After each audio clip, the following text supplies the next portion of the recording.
और राजनीति में कोई चीज स्थायी नहीं होती। सियासी समीकरणों के आधार पर ही चुनाव भी लड़ी जाती है, हार जीत होती है।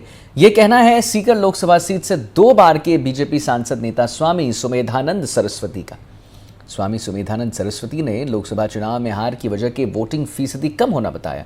साथ ही किसान आंदोलन का विपक्षी पार्टियों की ओर से झूठे तरीके से प्रचार करना भी शामिल है। वहीं केंद्र सरकार की अग्निवीर योजना को सही तरीके से युवाओं को नहीं समझा पाने की वजह से भी पार्टी को नुकसान हुआ है। सुमेधानंद सरस्वती ने कहा है कि राहुल कसवा की टिकट काटने का असर शेखावटी की चारों सीट यानी चुरू, सीकर, झुंझुनू और नागौर पर पड़ा है। वहीं एसीसी का आरक्षण खत्म करने का प्रचार भी पार्टी को नुकसान पहुंचाया है और वसुंधरा राजे की सक्रियता, माफ कीजिए,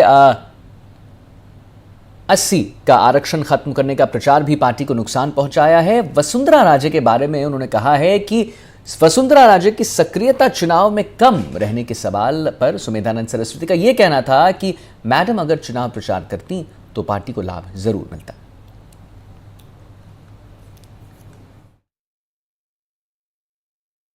ये राजनीति में कोई चीज़ स्थायी नहीं होती है। अनेक समीकरण बनते हैं, उन समीकरणों के आधार पर हार जीत होती रहती है।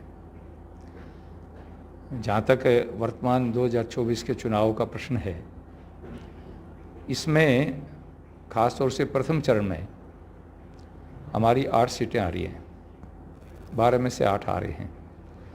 इसके पीछे एक बहुत बड़ा कारण रहा मत प्रतिशत का, वोटिंग कम होने का।